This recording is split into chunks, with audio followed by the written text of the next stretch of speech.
Guys, ito na guys, yung tagutungan natin guys. Linagyan na ng gata guys.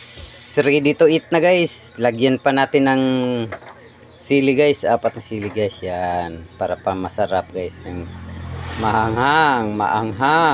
Yan guys. Lagay natin. Yan guys. At saka ating pipisain. Yan.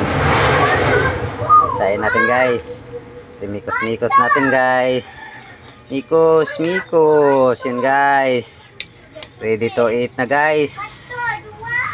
Ano guys? Gusto nyo guys? Dali na, punta na kayo dito. Kain na tayo. Sarap nito guys. Makalimutan nyo yung pangalan ng asawa nyo guys para makakain kayo nito guys.